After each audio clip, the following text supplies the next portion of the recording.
Good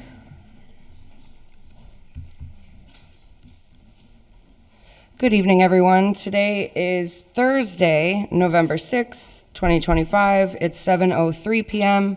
This is a regular meeting of the full City Council, and the clerk will call the roll. Bartley. Here. Devine. Here. Givner. Here. Greeny. Here. Jordan. Here. McGrath Smith. Here. Murphy Ramboletti. Here. Ocasio. Here. I. Rivera. Here. J. Rivera. Here. Sullivan. Here. Bacon. Here. Anderson Burgos. Please rise for the Pledge of Allegiance. I pledge allegiance to the flag of the United States of America and to the republic for which it stands, one nation, under God, indivisible, with liberty and justice for all.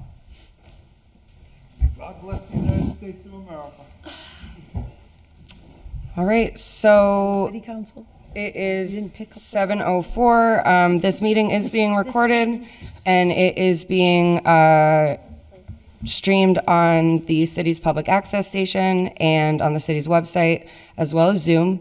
It is also being live translated into Spanish, so thank you to our friends at Holyoke Media for your assistance, as always. And just before we do anything, we have a couple folks Zooming in tonight, so I would entertain a motion to take a roll call vote that for the purposes of this meeting would be applicable to all motions to receive, to refer items to the committee, remove items from the table, place items on the table, package items together, comply with items, or suspend the rules unless there is an objection. So moved.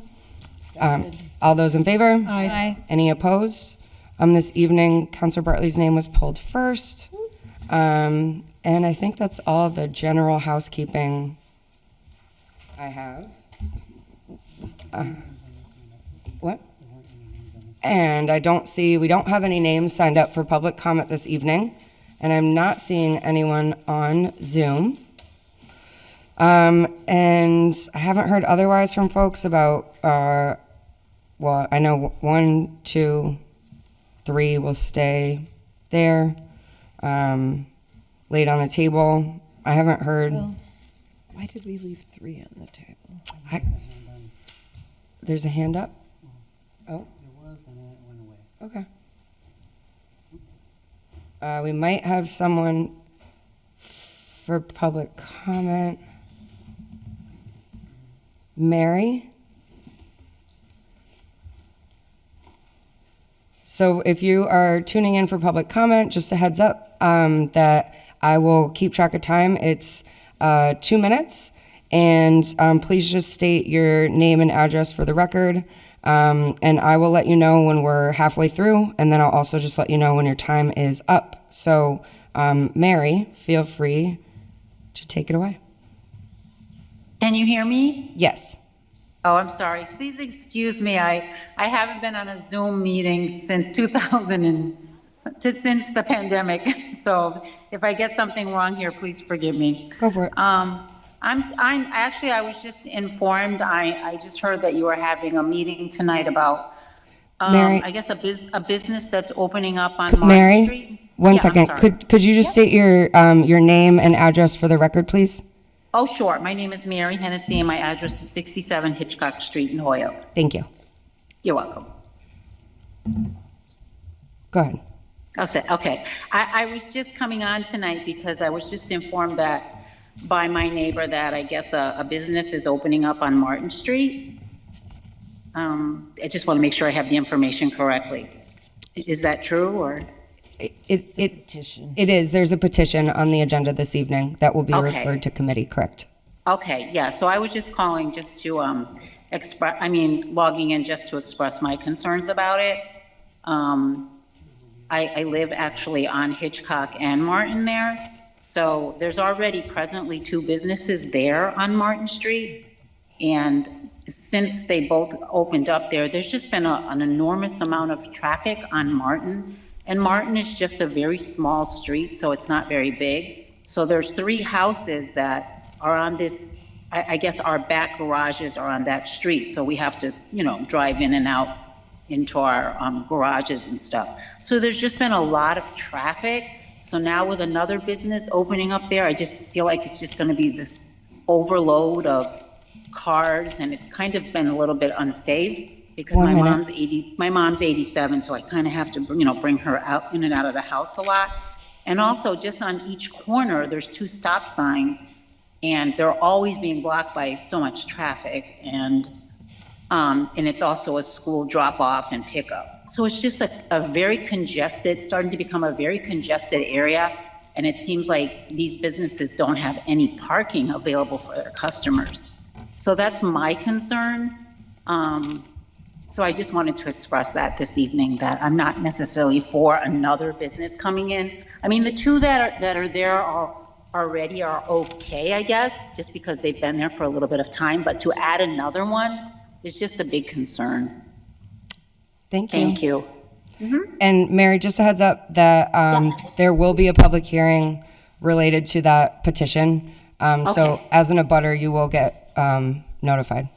Okay, thank you. Thank you. Okay. And then I do see Zemrox has their hand up.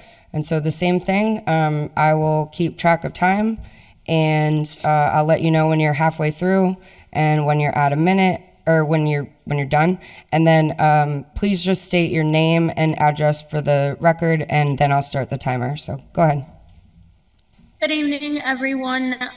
My name is Brianna Zimrock. Joining this meeting is Walter Zimrock, Brenda Zimrock, and Tammy Patino. We reside at 59 Hitchcock Street, and Tammy resides at 84 Westfield Road. And we are also speaking in regards to that business coming potentially to Martin Street. We've been, joining the meetings in the past, expressing our concerns as well. And we're not for this either. There are many, many concerns that, we're against this business coming. One being, it is for mental therapy, and unfortunately, I have a 77-year-old grandfather who is home alone during the day, and it concerns me that, God forbid, what if something was to go wrong, during one of those sessions, something, could happen to him, someone could try to break in or something. The traffic on our street, there's been multiple times that I've almost gotten, hit coming out of my driveway, or I 1 can't minute. get into my driveway because it's blocked. And also, there's young children in that area. It's a residential area. There shouldn't be a business like that in a residential area where there's kids and a school. All right. Thank you. Same thing as well. There will be a public hearing related to that petition. Thank you. Thank you. All right. Now I'm not seeing any other hands up or folks here, so we will move forward with the agenda. Let's see. 1, 2, 3 items. I'm not seeing anyone want to take those up. I don't think we can't take 1 and 2, but Oh, we can't? no, not yet. You want to take number 3, Madam President? Sure. Second. I'll take number Motion's three. been made and seconded to take item 3 off the table. It is from the city clerk and our administrative assistant. It's the minutes from October 21st, 2025. Under discussion, or all those in favor? Aye. Well, I guess the motion is to receive and adopt. This is a change. Yep. Second. Motion's been made and seconded to receive and adopt. Was there any other discussion? Okay, seeing none. All those in favor? Aye. Any opposed? Okay. Item Well, you got them on the table. Do you want to take 4, 5, and 6 off the table? Are those ready? whatever the will of the body. Why don't we do, well, since I guess I'll make a motion to take, suspend the rules and take 4 and 5 together as a package and Second. remove from the table. motion's been made and seconded to suspend the rules and take items 4 and 5 as a package. All those in favor? Aye. Any opposed? And the So motion, 4 is, I'll just read them briefly. 4 is the meeting minutes from October 7th, and 5 is the meeting minutes from February 18th. and the motion Under discussion, and or adopt. motion to receive and adopt. under discussion, Counselor Bacon. Thank you. I can't remember the details on the February one, but it seemed like we were waiting for something, but I've lost a little track of it. I see Counselor Jordan has his hand up. Yeah, Madam President, I think we're okay with number 5 now because we adopted the rule change. Okay. So I think this one's all set, and we were waiting till that went through. So I think 5's okay. 4, to refresh everybody's memory, there's a concern that I believe is still being vetted in the one of the committees relative to what took place in the last 10 minutes of that meeting relative to the $137,000-ish transfer. So I think we should figure that out in committee before we resolve 4, but I think 5's all set. Okay. Counselor Bartley. My motion would be to, I just do one at a time, to lay number 4 on the table till such Second. time. Motion's been made and seconded to lay item 4 on the table. All those in favor? Aye. Any opposed? No. Okay. So And motion then- passed. Yeah. Sorry, the motion has passed. All right, thank you. And then, so number 5, I'll just renew my motion to receive and adopt. Second. Motion's been made and seconded to receive and adopt item 5. All those in favor? Aye. Any opposed? Okay, with that, you've passed that. Now, what's up next? Do you want me to? Let's try it on rules to do, is that thing's not ready to go? I don't think so. I don't think it is, right? Yeah. Okay. If I, Counselor McGrath Smith. this was something that we had sort of tabled in order to come back to it at some point when we're ready. I don't think that anything has necessarily changed in the meantime, so I think it probably makes sense to keep it tabled and move to item 7. Sounds good. Item number 7 is from Mayor Garcia, letter vetoing items 96 from October 21st, 2025. Be received? The motion was to receive. Under discussion, I see Counselor Bacon and then Counselor Jordan and Counselor Bartley. I don't know if that was your, okay. Counselor Bacon. Thank you, Madam President. So I have read the letter from our mayor vetoing item 96, but I would remind the body that our mayor does not have veto power over our ordinances. And in our ordinance, it calls for the city council to be able to ask for a written legal opinion. And the council voted that and sent it to the law department. And under our ordinances, they need to answer our voted request for the written opinion. Thank you. Thank you. Counselor Jordan? Yeah, just a couple points, Madam President. Number 1 is the mayor does not have veto power over the internal affairs of the city council. The ordinances of the law of the city are clear. Any individual member or the body itself can ask for a legal opinion. He doesn't have the authority to prevent that legal opinion. And I would encourage everybody to, I mean, it's just obvious. The city council needs to have access to the law department. As a matter of fact, it's ironic, we actually have someone, we have a proposal coming out of the Rules Committee tonight to allow members to ask for legal opinions. And yet the mayor is vetoing a request of the city council to unanimously get a legal opinion. So the city law is clear. The city council may request a legal opinion. We happen to do it formally through the use of an order. That's just a mechanism in writing to get it over to the law department. That theoretically could be done and sent by an email if we wanted to. And individual members can ask for a legal opinion. So he can't veto that. The law of Holyoke is crystal clear on this point. And to further back that up, I would just point out to the charter provision to the law department that says internal affairs of the council, and this is an internal affair of the council. It's the council asking for a legal opinion to know what it should do and to get guidance from the law department. We've never allowed the mayor to veto our request to get legal opinions. Thank you. Thank you. Anyone else on a discussion? Counselor Bartley? Well, I don't want to make this a point of order, but I mean, at some point, we're gonna have to vote on this. Correct. And do we, I mean, I'll happily hear from the law department if that's what you want to do. I mean, we can suspend the rules here from the law department, and the law department can opine on this, and then we can make a decision. We could also, How about we make a motion to override, Madam President, and then it becomes a moot issue at that point? sure. I have one more person in here who's got their hand up. So before we get to that, Counselor Rivera? Yeah, I think I guess my question is if he can't do that, then we're overriding something he can't actually do. So like I would rather hear from the law department and figure out whether or not he can or cannot do that. Because if he can't do that, then it makes no sense to even entertain overriding it. Yeah, I guess that's a good point. So, I'll second the motion. Yeah, the motion is to see if we can have the law department clarify on whether or not. Second. motion's been made and seconded to have the law department, to suspend the rules and allow the law department to address the issue of whether or not we even have to override this veto. Attorney Bissonnette, or sorry, all those in favor? Aye. Any opposed? Attorney Bissonnette? Thank you for allowing me to speak.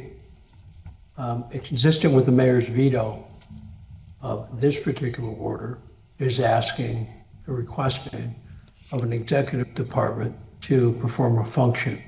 And while that function may be outlined as a request in the ordinances, there has no bearing on whether or not the mayor has executive authority to veto it. Contrary to the opinion expressed by Mr. Jourdain, and I will stress to the members that, again, his opinion. Mine is different because we do not believe that this is an internal affair, such as electing your own president or determining your own rules. This goes outside that scope. It involves an executive department, does not involve the internal affairs. And frankly, that was voted on by a voice vote without discussion at the end of a meeting. I'm not inclined to give it the same weight as something that might have taken a half an hour of the council's time to accurately discuss and debate about the transfer. I think anybody who looks at the end of that meeting will agree that it was rather confusing, and I think the intent was clear, but others may disagree. For the moment, the matter really is of no bearing because the transfer has been accomplished. The auditor has signed off on it. The money is in the account and has been done to execute the contract, which I believe the final contract has been provided to the council. I think for those reasons, the mayor's veto was well taken and should be sustained. And I thank you for the time. Okay, so it sounds like we can still vote to override the veto then. So Counselor Jourdain, would that be your motion? Yes, ma'am. Yep, and in support of my motion, if I may? Sure. Okay, so Okay, one, I'll second it first. Okay, yeah, I was gonna say. All right, so the motion has been made and seconded to override the mayor's veto. Under discussion, Counselor Jourdain? yep. One, the ordinances of the city of Holyoke are crystal clear. We have the authority to ask, this body has the authority at any time to ask for a legal opinion of the law department. It doesn't give the mayor in the ordinance any authority to veto that at a later date. Individual members can ask for legal opinions. I would encourage the council to override this, but I strongly disagree that he even has this authority. The ordinances was already adopted. It didn't say legal opinions subject to the mayor's veto. This is unbelievable.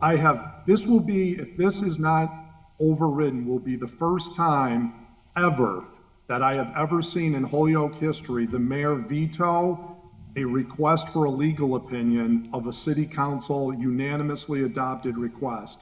Having said that, for the body's own sake, you should preserve your right to get legal opinions, and you should vote to override this veto. Thank you. Thank you. Counselor Bartley. Yeah, I just have a slightly different take on that one. I do support overriding the veto, but I'm going to say it just under, I'm not sure whether or not the mayor has the right to veto or not, because I don't have the ordinance in front of me, so I'm going to put that to the side. But I think we just heard as the legal reason is that, and you can stop me if I'm wrong, what I heard from the city solicitor is that because we took this up and we didn't have a lot of discussion, i.e. a half an hour's worth of discussion, and it was on a voice vote, that somehow our vote is less significant by that manner rather than if we had a vote with 3 hours of debate and a roll call vote. I never heard in my career a legal opinion comparing one legally valid vote of the city council to another one. That legal opinion is beyond, I'm incredulous that that's the reason. Now, if the reason, and so we'll just assume for argument's sake that the mayor has the right to veto it. Okay, but to say that our vote is somehow less valid because we took it on a voice vote without a lot of discussion than any other vote,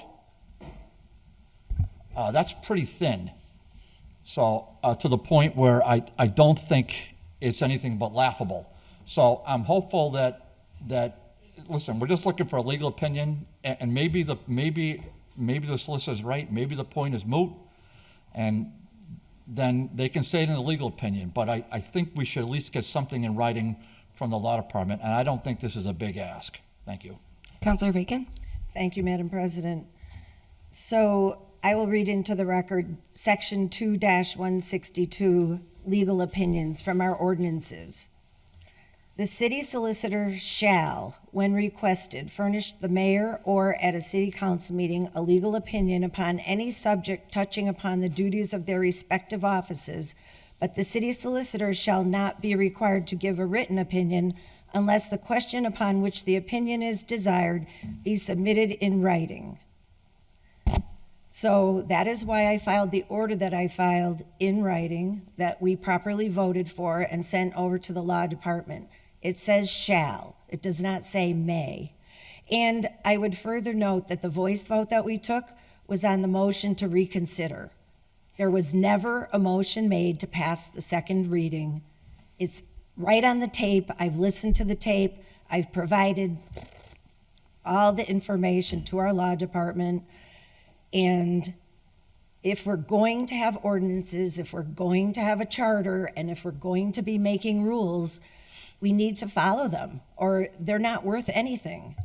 This is not a big question to the law department, but it is important that we follow these laws that we pass. So thank you. Thank you. I'm not seeing, oh, sorry, Counselor Sullivan. Yeah, I heard the point that the money's already been spent, the contract's been signed, but I also agree. It's important that we send a message to allow any mayor to refuse a legal opinion to the city council is just establishing a very dangerous precedent. Thank you.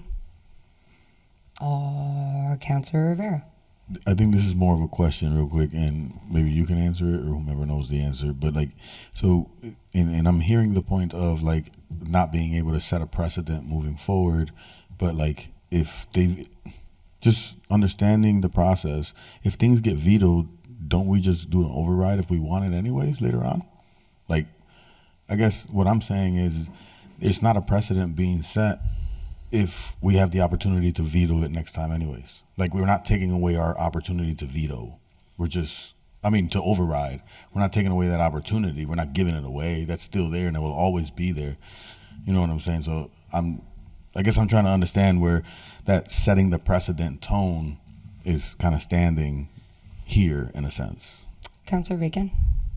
So to try to address that question, I guess the way that I would voice it would be tonight we should have the legal opinion in front of us. Instead, we're talking about whether we should have it. Thank you. Okay, thank you. So on the motion was to override the mayor's veto. And if you vote yes, you are voting to override. We'll do a roll call vote so that there's no confusion and we don't, so the clerk will call the roll. And again, if you vote yes, you are voting to override the mayor's decision. Veto, sorry. You're overriding the mayor's veto. Bartley? Yes. Devine? No. Givner? No. Graney? Yes. Jordan? Yes. McGrath Smith? Yes. Murphy Ramboletti? Yes. Ocasio? Yes. I Rivera? C. Yes. J Rivera? Yes. Sullivan? Yes. Bacon? Yes. Anderson Burgos? Yes. 11 yeas, 2 nays. Okay, with that, you have overridden the mayor's veto. Sorry. Thank you. Thank you. And I would like to request that the law department provide the legal opinion ASAP. Thank you. Okay. All right, so that was item 7. Moving forward, we've got item 8 is from Assistant City Solicitor Kathleen Degnan, the Holyoke PARC Grant Resolution Phase 2 Anniversary Hill. You guys want to send that to Finance? Oh, it goes with one of the grants. And the grant is on the agenda for tonight. It goes with I think item 8. item Number 8. That's what we're on. We're on item 8. I'm Go to saying, grant excuse me, the 8 there Oh, is going to explain this. okay. All right. It's okay. Everyone. So then what would you like to do? I was just trying to make everyone's life a little easier if we needed to take it out of order, but what would you like? I'll do it. Send it to finance? Is that right? Fine, yep. Okay. Send it to finance. You want to combine that with the order? I was trying to, but I'll do it. Okay. Madam President. yep. Number. I just don't know. Oh. I'm sorry, I don't either. I was looking. and- That's all right. apologize. We'll send it to finance. All those in favor? Aye. Any opposed? That's all we wanted to send to finance. Okay, we'll get there. 9 is from our city auditor, letter of resignation effective November 28, 2025. Well, the Motion to receive with regret. Motion to receive with regret was seconded under discussion. Counselor Bartley. So, to my knowledge, it's a city council appointment. So, does the president file an order to advertise? Is that your testimony? I don't think we ever. I can file an order to advertise. I don't think we did in the past with like the tax collector Well, do position. we need but to? I don't think so. I think you just, So we can just go ahead and start? Yeah. Yeah. So maybe, okay, may I? Yes, Counselor Bartley. Sorry about that. So the motion be received and send a copy, I know she already has it, to the Yeah. HR. Yep. And with a written request that she immediately advertise. Yeah, absolutely. It might actually. Is that okay? Yeah, no problem. Motion's been made and seconded to receive and send to personnel and request that the position be posted as soon as possible if it hasn't already been done. All those in favor? Oh, I'm sorry. Did you have your hand up for that? I just wanted to thank her Yes, for her work. of course. And wish her well. Thank you. I'll second that one. Yes. Time's over. Absolutely. All those in favor? Aye. Any opposed? Okay, that passes. Item number 10 is a letter to Mayor Garcia regarding noise at Wyckoff Country Club. Be received. Motion to receive. Under discussion, Counselor Devine. Yeah, between Meg and I, the people on Mount Tom Avenue are complaining about the noise coming from Wyckoff. So they've got a petition together, and that's going to be on our next city council meeting. Thank you. Counselor Bartley and then Counselor Jordan. So with that being said, I don't mind receiving it, but I also like to refer it to the Public Safety Committee too, so they can follow up with that as well as the aforementioned petition that's coming our way, so they can have all that in the hopper. second. Okay. Counselor Jordan.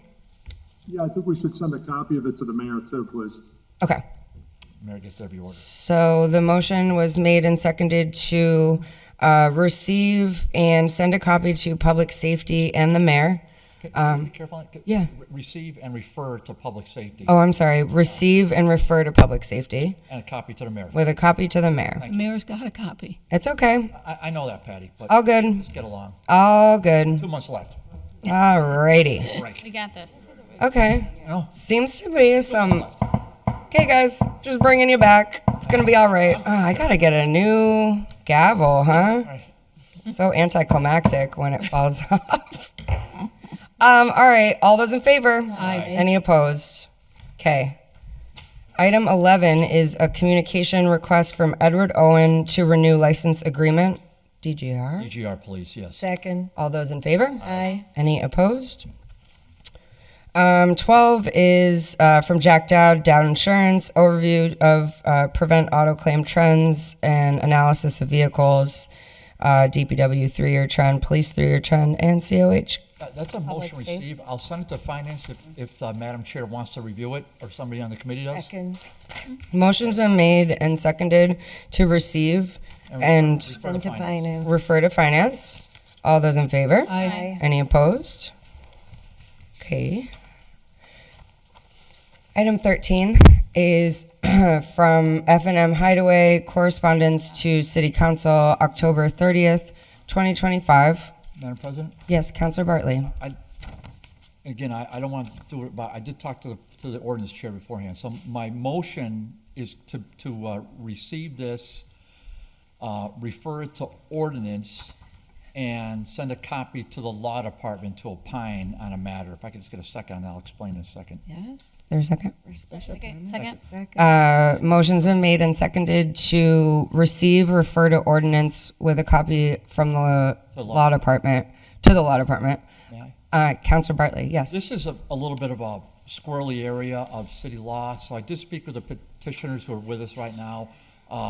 I thought it would make sense, instead of us trying to pass, this seems like a very straightforward thing, but it's a quirky area of city ordinance where it would seem to fit within the parameters of the building commissioner, but according to the petitioners, it may not.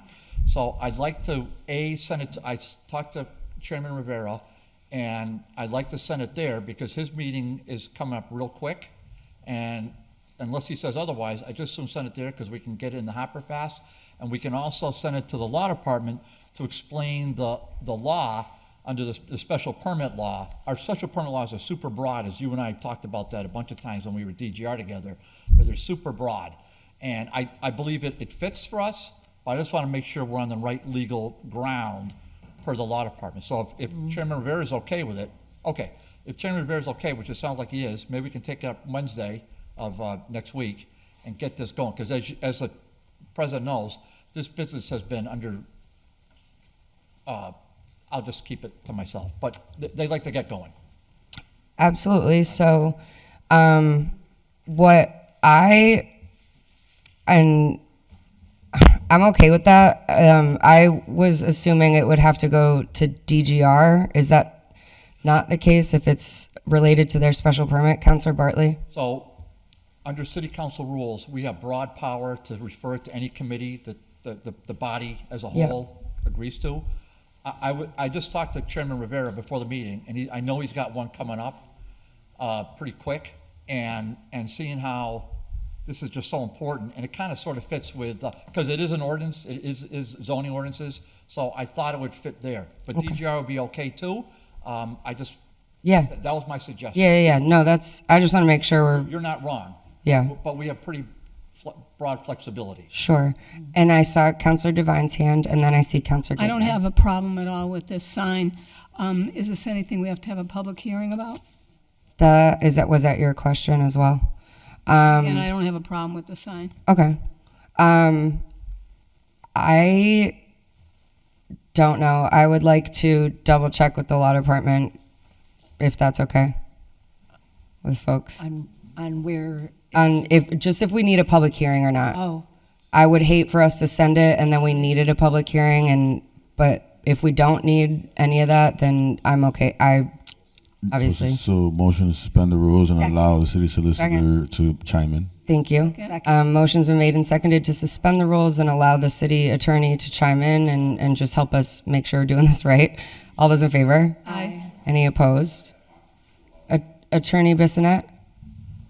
Yeah, I took a look at this afternoon at Jeffrey's request because I was concerned about what conditions might have been attached to the initial special permit. Apparently, there were none, which doesn't give us the leeway if there were, say, larger sign parameters than what they're going to put up. We might have been able to ease it in under that way, but unfortunately, this will be an amendment to the special permit, and that triggers the requirement for a public hearing. So I'm not sure next Wednesday would certainly would not give us enough time to comply with that. Okay. Counselor Givner? Thank you, Madam President. So the next DGR is on the 17th. Would that give it enough time? No? How much time? I would need 3 weeks. Yeah, ordinance. If we sent it to ordinance, we could notice in time for the December 3rd ordinance. Oh, perfect. Okay. Is that okay? Okay. All right. Okay. All right. So we're following all the rules and doing it as quickly as possible. Is there any other discussion? Okay.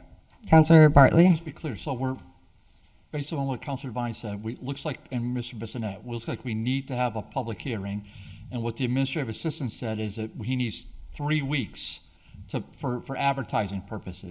So because of that, we're good to go with send it to ordinance, but we're going to target a date in early December for this.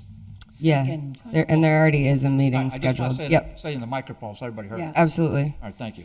All right, so refer to ordinance for the public hearing to be in early December. All those in favor? Aye. Any opposed? Okay, with that, it's passed. Okay. 14 is the outreach meeting for the High End Wellness Company, LLC. Motion to receive. Motion Send to was made. ordinance. Sorry, say that again? Sorry, yeah, Sent to ordinance? Yep. Motion was made and seconded to receive and send to ordinance. All those in favor? Aye. Any opposed? Okay, do you want to 15 and 16?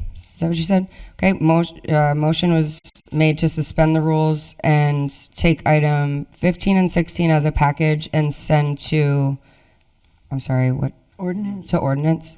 Ma'am. Yes, Counselor Bartley. Yeah, that's still my name. You didn't forget me already, did you? No. Stop. Remember you. So, can I just make a quick comment? Yes, I have no Counselor. problem sending to ordinance, but I did have a conversation with the administrative assistant about a month ago, and he is going to work with you to set up a little city council library, and this one at number 16 is really helpful. I mean, that's just stuff that, Yeah. whoever, I mean, this is great. Yeah. So that way there, when Jeff does all this, you'll have it all kind of, So our wonderful administrative assistant is suggesting that perhaps it goes to public safety because there is a discussion related to this happening on November 25th. And this is on Old Bassett Road discontinuance. Yes. Road Sure, we can do that. That works for, In the end, it's going to happen in both places, so. Yeah. Public safety. So public safety. okay. so I'll second that. If that's where it's going to land first, fine. Okay. All right. So the motion was made and seconded to send items 15 and 16 to public safety. All those in favor? Aye. Any opposed? Okay, so moved. 17 is meeting minutes from the HEDIC September 23rd and annual meeting. Motion to receive. Motion's been made and seconded to receive. Under discussion, Not under this. I was going to make a motion, go back to 14. Oh, This is done because the meeting was tonight, oh, and we all had a copy of this, so. oh. Okay. I don't, Okay, just hold on one second. So the motion was made and seconded to receive item 17. All those in favor? Aye. Any opposed? And so your motion would be to reconsider our action on 14 and, Yeah, and just receive. Well, we always send them to ordinance. I'll second that. Just motion reconsider? yeah, The motion? Yeah. I'll second. okay. Motion was made and seconded to reconsider 14 and receive. Under discussion? Yeah. Counselor Devine? We all should have gotten a copy of this. It was tonight at 5 o'clock. Okay, so the motion now is once we like to vote on the motion, reconsider first, right? Yes, so on the motion to reconsider, all those in favor? Aye. All Any right, opposed? Motion to receive, 14. Motion to receive, all those in favor? Aye. Any opposed? Okay, 18 is planning review letter from the Lyman Group at 40 Lyman Street. Ordinance? Oh, yeah, that's ordinance, right? Is that you? I don't know. All right. Something in front of us? I don't know.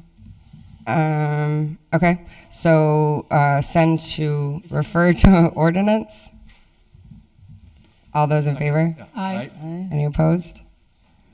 19 is from our city auditor, 2025 end of year pilot payment and 2026 year-to-date pilot payments. Receive and send to finance. Second. Motion's been made and seconded to receive and send to finance. All those in favor? Aye. Any opposed? Okay, 20 is a petition from Martin Street Psychiatry. Yeah. I don't, Receive and I'm send not- to ordinance. I'm so tired, I'm sorry. Receive and send to ordinance. All those, yes, under discussion, Counselor Bartley. Yeah, okay, so this is what you heard the two of the speakers on Hitchcock refer to. I don't think I'll be here when this comes up, but so I just want to lay in my 2 cents for what it's worth, is that this petitioner came before us looking to do something similar, except do it under a special permit, because it was implied that they were going to reside at the property, and under our special permit rules, they can have a business of this type so long as they reside in the property. Fortunately, and I said it that night, the clerk's office caught that and said, well, not sure 100% if they're going to reside in the property. So we denied that special permit, or they agreed to withdraw it. So I said on the floor that night, I was grateful to the clerk's office, great catch by them, and it made our lives a little bit easier. Now what they're doing is applying for a zone change, which has significantly more power than a special permit. I can't imagine this crew doing anything nefarious. I couldn't even imagine it. But when you grant a zone change, that is going on forever. Under that BG, what they want, one of the things that they will allow by right is to have a strip bar. Now that's also, so some of these things are gonna be, so you gotta look at the table of principal uses and really make sure that, you can't hold them to this one item. I know these people, they just want to have an office, a psychiatry office, I get it. But they're not going to be there forever, and once you change the zone, that's forever. Unless you get another 2/3 vote, we know how fun those are.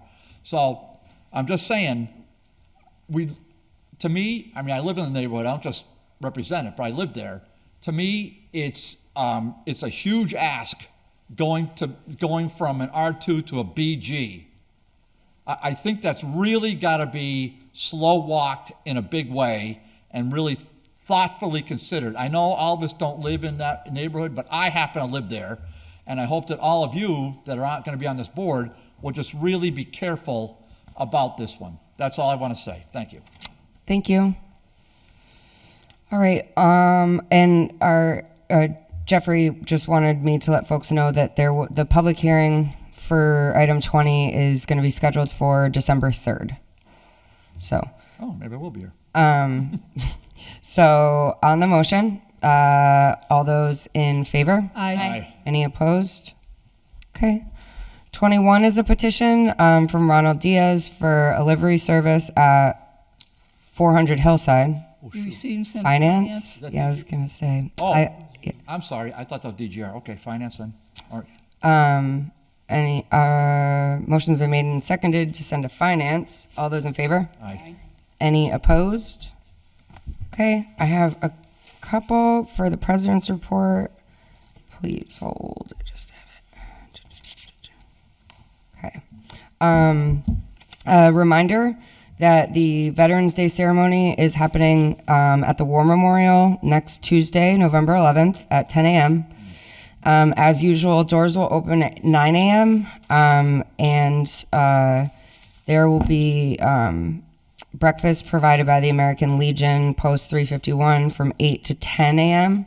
at 22 Sycamore Street.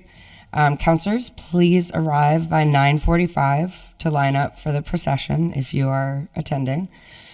I did file an order for the next meeting agenda to invite the incoming counselor-elects to join us. This is a tradition that has been done in the past so that new counselors can kind of understand what being in council chambers is like. Jeffrey's also going to be adding folks to calendar invites. I think folks have already started receiving some emails from Brenna and Jeffrey. And then the mayor wanted me to extend an invite to the city staff potluck on Thursday, November 20th at noon. You should have received a flyer from Jeffrey already with it. There's a sign up if you do want to bring something to the potluck. And of course, you might not be available, but please, you're welcome. And then you should have received a calendar invite for an executive session prior to the public safety meeting on Tuesday, November 25th.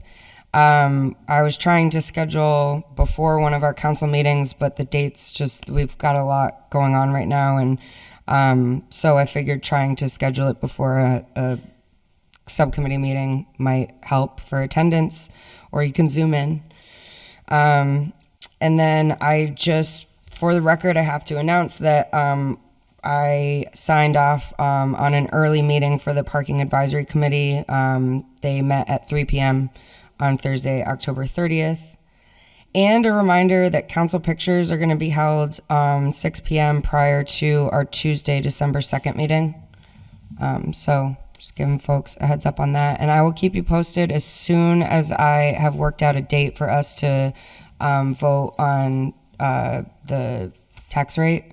So I've been working with the various departments to just try and get that as soon as possible, but look at early December, first week, hopefully, without giving a firm date yet. Anyone else have anything? Councilor Graney. Yeah, I'd just like to offer a moment of silence for David Saburin, longtime Holyoke school teacher who recently passed away. Thank you.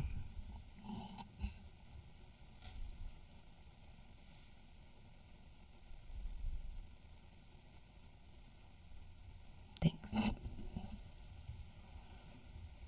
Anyone else? Okay, that's it from me on the president's report. Madam President? Yes, Councilor Bartley. I'd like to make a motion to suspend our rules and take out of order 50 and 51, please. Is it pretty quick? Second. Motion has been made and seconded to suspend the rules and take item 50 and 51 out of order. All those in favor? Aye. Any opposed? I'll read 50 and 51 briefly into the record. 50 is filed by Councilor Bartley. The HPD closely monitor and enforce the no parking ordinance, signs, and striping proximate to 485 South Street. Refer to HPD and DPW and public safety for follow-up with HPD. So moved. Second. All those in favor? Aye. Any opposed? And then 51, filed by Councilor Bartley, it's ordered that the DPW remove the handicap sign at 43 King Street. Ordinance. It is no longer needed. Second. Sent to ordinance. All those in favor? Aye. Any opposed? Oh, I'm sorry, Councilor. Not just on the discussion for that particular one. I just want to make sure that when they take it out, that they let the clerk's office know too. As just it makes sense for them to know that that sign is being removed. So that They referred it to me. It's going okay, from them to perfect, my name. Yeah. perfect. Thank Perfect. you. We got the. Perfect. May I? Yeah, Councilor Bartley. Sorry about that. No, you're fine. Just through the chair to Yeah. the chair. If you look at the application now for is it? Can I say handicap? the Yes. new placards, for Yes. disability placards, you'll notice that the ordinance change language is now incorporated, Brenna put it on there, Okay. onto the new application for Okay. removal. Nice, You'll okay. notice that she did that, okay? Love it. All right. Great. Thank you. All those in favor? Aye. Any opposed? So moved. Okay, back to item 22 is the Committee on Ordinance, to whom was referred an order, handicap application for 292 Pine Street, Unit 3. Recommended that the order be adopted. Councilor Rivera? Yes, thank you. So this came forward, it got approved, 5-0, I believe. At the last meeting, it's the only thing we actually finished to go through to come here. But the Disabilities Commission, they went through, they checked out the spot, and they approved of the parking space. So we're just asking to follow the recommendation of the Disabilities Commission for the Okay. most part. Motion to pass. Motion to pass the first reading. Motion has Second. been made and seconded to pass the first reading. All those in favor? Aye. Any opposed? Motion to pass the second reading. Second. Motion has been made and seconded to pass the second reading. All those in favor? Aye. Any opposed? Motion that the passage be ordained. Second. And motion that the passage be ordained. The clerk will call the roll. If you vote yes, you are voting to adopt item 22. Bartley, Yes. Divine, Yes. Givner, Yes. Graney, Yes. Jordan, McGrath Smith, Yes. Murphy Ramboletti, Yes. Ocasio, Yes. I Rivera, Yes. J Rivera, Yes. Sullivan, Yes. Bacon, Yes. Anderson Burgos. I think they're muted. Can you put me as a yes? I didn't. hit the Okay. mute fast enough. Thank You were you. muted. Okay. Anderson Burgos. Yes. Unanimous vote. Okay. With that, you have passed item 22.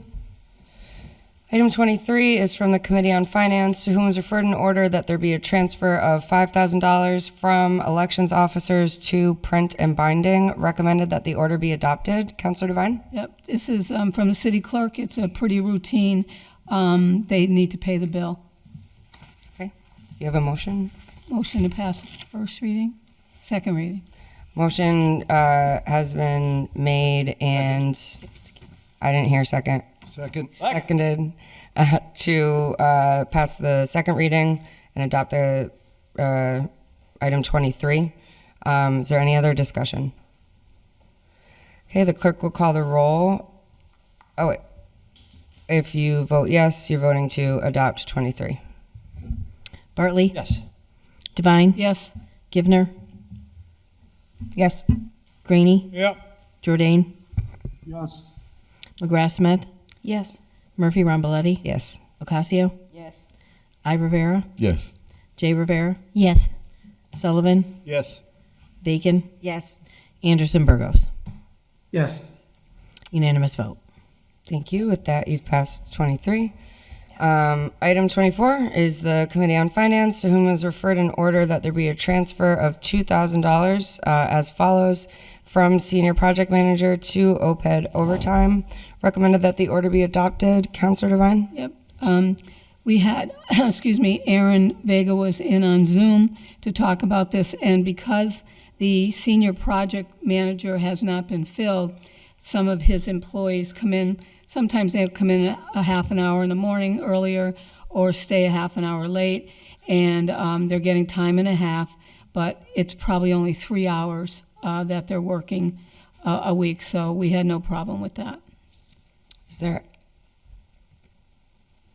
do you have a motion? Motion to pass the second reading? Second. Motion's been made and seconded to pass the second reading. Is there any other discussion? Okay. The clerk will call the roll. If you vote yes, you're voting to adopt the transfer in 24. Divine, Yes. Givner, Yes. Yes. Rainey. Jumping the gun. He was excited. Jordan, Yes. McGrath Smith, Yes. Murphy Ramboletti, Yes. Ocasio, Yes. I Rivera, Yes. J Rivera, Yes. Sullivan, Yes. Bacon, Yes. Anderson Burgos. Yes. Unanimous vote. With that, you've passed 24. Item 25 is the Committee on Finance, to whom was referred an order that the City Council accept the provisions of the Mass Department of Transportation donation of $73,615. This revenue will be used towards funding to support the Always Stop initiative for 7 intersections listed below: Dwight Street and Pine Street, Sargent Street and Commercial Street, Sargent Street and Elm Street, West Franklin Street at Linden, Sargent at Sycamore, Appleton at Elm, and Cabot at Nick Cosmos Way. Recommended that the order be adopted. Counselor Devine. This is routine. If you remember, a couple weeks ago, there was a whole list of different streets that were getting a 4-way stop, and that's all this is. It was left off of the other, so it's pretty routine, and I can tell you that people that have read the agenda are already very happy about all these 4-way stops. Motion to pass the second reading. Motion was made and seconded to pass the second reading. The clerk will call the roll. If you vote yes, you're voting to adopt the grant in 25. Or the donation, I apologize, not a grant. Devine, Yes. Givner, Yes. Graney, Yes. Jordan, Yes. McGrath Smith, Yes. Murphy Ramboletti, Yes. Casio, Yes. I Rivera, Yes. J Rivera, Yes. Sullivan, Yes. Bacon, Yes. Anderson Burgos. Yes. Unanimous vote. Thank you. With that, you've passed 25. 26 was the Committee on Finance, that there be a transfer of $900 from property R&M Pellisier Building to DPW Admin Contracted Services. Recommended that the order be adopted. Counselor Devine? Yep, this is, that building is the DPW building, actually, and it's to, the auditor needed to have the line item changed to a different line item, and this was, Victoria was also in, the engineer. It was for 3 parking spaces across the street at Hadley Printing, so that's what that transfer was for. And is there a motion? Oh, sorry. Motion to pass the second reading. Motion has been made, and is there a second? Second.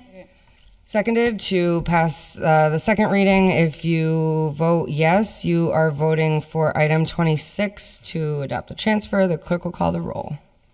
Devine, Yes. Givner, Yes. Graney, Yes. Jordan, Yes. McGrath Smith, Yes. Murphy Ramboletti, Yes. Ocasio, Yes. I Rivera, Yes. J Rivera, Yes. Sullivan, Yes. Bacon, Yes. Anderson Burgos. Yes. Unanimous vote. Okay, with that, you've passed 26. Item 27 is from the Committee on Finance, that the City Council accept the provisions of the Holyoke Economic Development Industrial Corporation $30,000 donation. This revenue will be used towards funding to support a contracted brownfield consultant.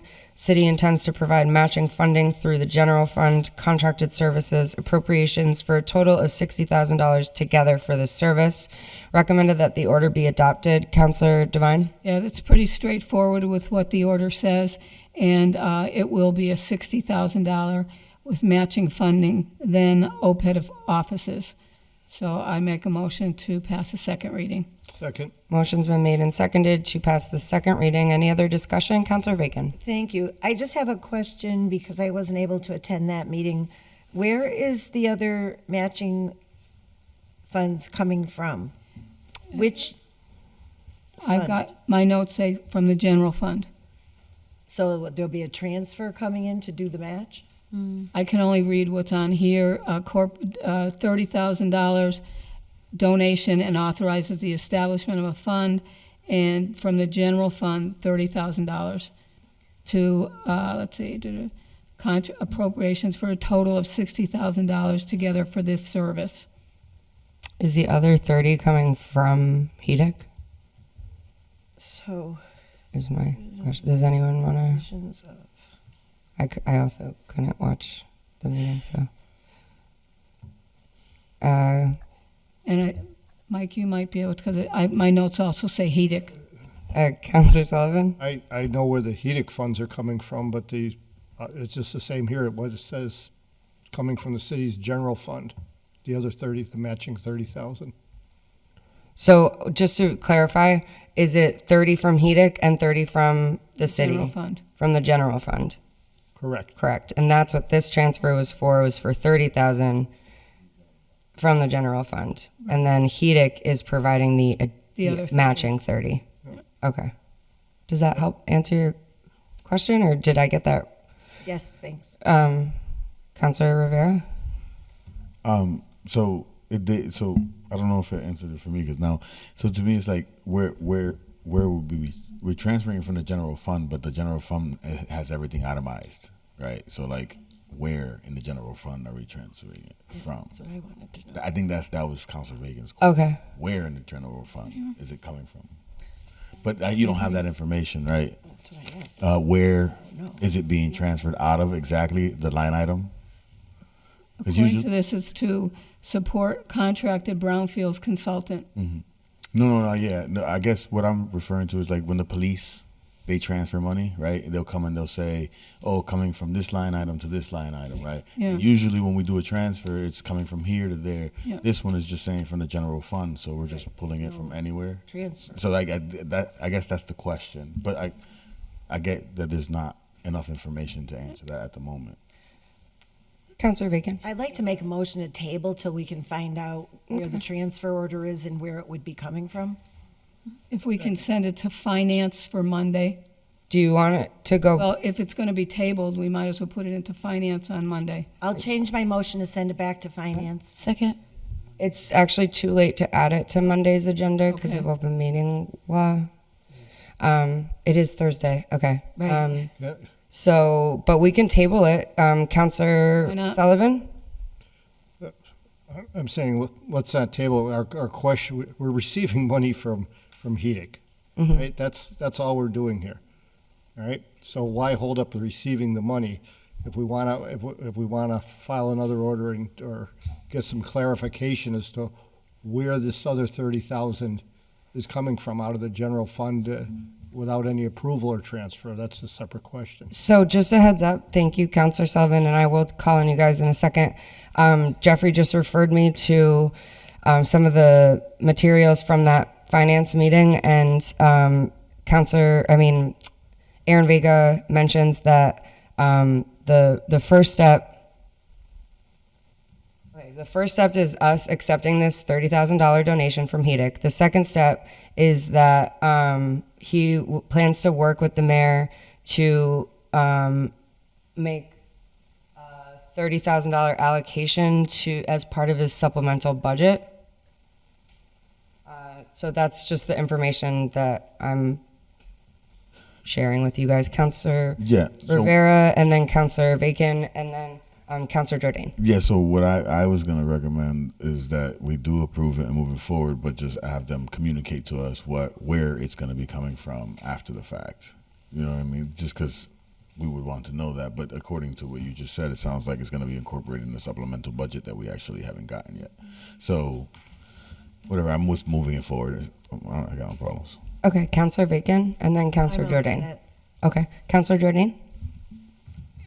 Yeah, I just wanted to refresh everybody's memory. I asked this question in the finance committee, and the answer was that they're gonna try and do it for the 30, and if they need the other 30, then they're going to come in with a request either through a supplemental or a transfer. Thank you. Thank you, So I Councilor. think we should pass it. All right. On the motion to pass the, is there any other discussion? Okay. Okay. I don't even know. Motion to pass the The second. motion was to pass the second reading. Second. The clerk will call the roll. If you vote yes, you're voting to adopt item 27. Divine, Yes. Givner, Yes. Graney, Yes.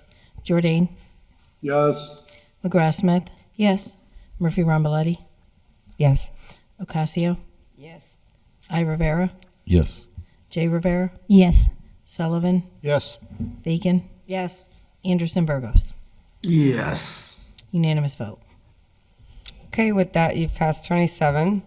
Item 28 is the Committee on Finance, to whom was referred in order the settlement agreement between the City of Holyoke and UPSEU, Holyoke Public Works Supervisors Local 424. Recommended that the order be received. Counselor Devine. Yes, this is, City Solicitor Ball had sent this to us. It's part of their collective bargaining agreement, and that they received this. I believe there was 2 people that they received this raise. But if we can make a motion to go to item 29, you'll also see that there were I've got 7 with changes in the contract, and then 12 employees were going to get step raises. So that's what that was for. So I certainly would make a motion to take up item 29 along with 28. Second. Motion's been made and seconded to suspend the rules and take up 29 with 28. All those in favor? Aye. Aye. Any opposed? 29 is a transfer request of $3,322 from DPW Office Manager to Foreman Highways Waste Recycle Coordinator, and that is recommended that the order be adopted. Counselor Devine, anything to add? No, just what I said already, and motion that pass the second reading. Motion's made, and is there a second? Seconded to pass the second reading. Receive 28. The clerk will call the roll. If you vote yes, you are voting to adopt 29 and receive 28. Devine. Yes. Givner. Yes. Graney. Yes. Jordan. Yes. McGrath Smith. Yes. Murphy Ramboletti. Yes. Ocasio. Yes. I Rivera. Oh. Jay Rivera. Yes. Yes. Oh. He's on Zoom. Sullivan. Yes. Bacon. Yes. Anderson Burgos. Yep. Unanimous vote. With that, you've passed the transfer request 29. Item 30 is the Committee on Finance, to whom is referred an order that the City Council accept the provisions of the fiscal year 26 EEA Municipal Vulnerability Preparedness Program, Holyoke Wastewater System Vulnerability Assessment Adoption Plan, and Green Infrastructure, $390,000, 10% in-kind match. Recommended that the order be adopted. Counselor Devine? Yep, this is exactly what it says, vulnerability of the wastewater treatment plant, and there's an assessment climate adaptation plan, and the 10% in-kind match will go to the staff time vulnerability study compliant to meet with in-kind match requirement, and go to the Holyoke media as well. So that's what that 10% in-kind match would take care of. Okay. Is there anyone? Is there a motion? Yeah. Make a motion to pass the second reading. Second. Motion's been made and seconded to pass the second reading. Any other discussion from folks? Excuse me, I should have said Mira Gates was in. Okay. Talk about this. All right. Seeing no other discussion, the clerk will call the roll. If you vote yes, you're voting to adopt or accept the grant in item 30. Devine. Yes. Givner. Yes. Graney. Yes. Jordan. Yes. McGrath Smith. Yes. Murphy Ramboletti. Yes. Ocasio. I Rivera. Yes. Jay Rivera. Yes. Sullivan. Yes. Bacon. Yes. Anderson Burgos. Yes. Unanimous vote. Okay. With that, you have passed item 30. Item 31 is finance, and it's in order that the City Council accept the provisions of the Mass DOT rectangular rapid flashing beacon pedestrian crosswalk assemblies donation. 2 assemblies, estimated value $13,250. Recommended that the order be adopted. Counselor Devine? Yeah, Mike Gallagher was in on this, and It's a program that provides equipment, and the DPW needs to take this up and take care of those flashing beacons within 90 days. Okay. And motion to pass the second reading. Second. Motion's been made and seconded to pass the second reading. Is there any other discussion? Okay, the clerk will call the roll. If you vote yes, you are voting to adopt item 31. Divine, Yes. Givner, Yes. Graney, Yes. Jordan, Yes. McGrath Smith, Yes. Murphy Ramboletti, Yes. Ocasio. I. Rivera, Yes. J. Rivera, Yes. Sullivan, Yes. Bacon, Yes. Anderson Burgos. Yes. Unanimous vote. Madam President, if I With that, you've passed item 30. Counselor Devine? 31. So 31 is Isn't that the one I just did?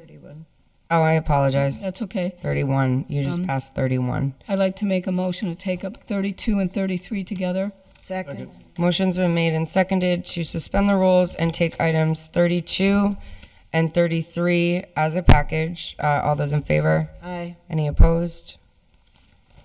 Okay, item 32 is that the Committee on Finance, the City Council accept the provisions of the fiscal year 2026 Dam and Seawall Program Design and Permit Grant, $250,000, 10% match. And 33 is a transfer request of $25,000 from Workers' Comp to Dam and Seawall Program Design and Permit Grant Match. Both recommended that the orders be adopted. Counselor Devine? Mayor Gates was also appeared at the Finance Committee meeting, and this is going to cover electrical upgrades to pump stations 1 to 4 and 5 to 7. And it's a development project working on I've got permits, et cetera. There are going to be lighting improvements and concrete and brickwork done as well. That was on 32.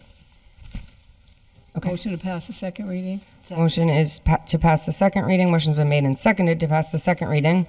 Is there any other discussion?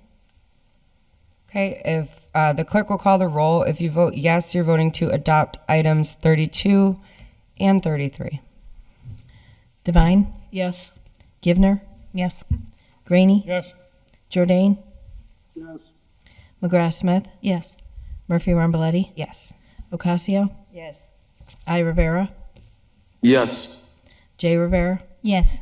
Sullivan, Yes. Bacon, Yes. Anderson Burgos. Yes. Unanimous vote. Okay, with that, you have passed those 32 and 33. Thank you, Finance. Moving to Public Safety. 34 is the Committee on Public Safety, to whom is referred an order that the city engineer and DPW report on the frequent flooding on Longfellow. Recommended that the order has been complied with. Councilor Rivera. Thank you, Madam President. So item 34 was an order filed by Meg McGrath Smith. We had Mike Gallagher from the DPW came in and spoke. It was mainly focused on 87 Longfellow, particularly of being flooded. It has been repaired. There has been pipes put in. They cleared up leaves and debris and installed more grading. Viola has done a lot of work on the problem. It's recommended to be complied with, but if Meg would like to, nope, so complied with. Okay, motion's been made and seconded that this is complied with. Any other discussion? All those in favor? Aye. Any opposed? Okay, item 35 is from Public Safety, an order that DPW replace the stop sign on Linden at Mackenzie with a flashing stop sign. Recommended that the order be adopted and referred to the mayor and DPW. Councilor Rivera? And this order, thank you, Madam President, again. And this order was filed by Councilor Anderson Burgos. I believe this was approved, if I'm correct. Again, refer to the full council, mayor, and DPW. Anyone else? Okay, on the motion that this has been, or adopt and refer to the mayor and DPW, All those in favor? Aye. Aye. Any opposed? Okay, 36 is the Committee on Public Safety, a communication from Andrea Johansson, letter regarding proposed lithium battery site in Westfield, recommended that the order has been complied with. Councilor Rivera? And also this order, the committee voted and received and complied with. Okay. Does anyone want to add anything else? All right. All those in favor? Aye. Any opposed? 37 is Public Safety Committee. Order that the reps of the Holyoke Housing come in and provide an update to residents at Thetford Apartments regarding a letter residents received about the possible removal or remodel of the parks in the area. Recommended that the order's been complied with. Councilor Rivera. Thank you. And this order, we didn't really speak much on it because we were, Councilor Israel Rivera wasn't able to join, but he did reach out and he said the order is complied with. Councilor Rivera, I see your hand up. Yeah, so this was an order I filed a while back. I got some concerns brought up by residents about the potential of parks being removed in Thetford Apartments. So I reached out to the Housing Aside before it got taken up and had a conversation with them about that, and it's complied with. I figured it out. We had the conversation. We figured it out. Okay. Anyone else? All right, so on the motion that this has been complied with, all those in favor? Aye. Any opposed? All right, moving on to Charter and Rules. 38 is the Committee on Charter and Rules, to whom was referred an order that the role of the Public Service and Human Resources Committee be reviewed and revised. Recommended that the order be adopted. Councilor McGrath-Smith? Thank you, Madam President. This order came in to discuss public service as a committee because when we looked at the rules, what had been at one point revised really didn't match what the committee was currently doing or what the committee believed they should be doing. So, for example, it named forestry, it named parks and recreation, matters related to transportation. I think at some point they had been trying to balance the workload of what was being sent to different committees. But in the end, the Public Service Committee felt like it was a better fit for them just to focus in on their main role, which is interviewing and following up with candidates for different city positions. So after a conversation between myself and committee members, Tessa Murphy-Ramboletti, Linda Vacan, and also the chair of Public Service, this is the recommendation in front of you, that we really shift back to what it originally was. It changes the name from, in the rules it's named as Public Service and Human Resources. We're now bringing that back to just the Public Service Committee. And it's going to just say the Public Service Committee shall have jurisdiction over matters related to the appointment or election of any city official subject to city council appointment or confirmation.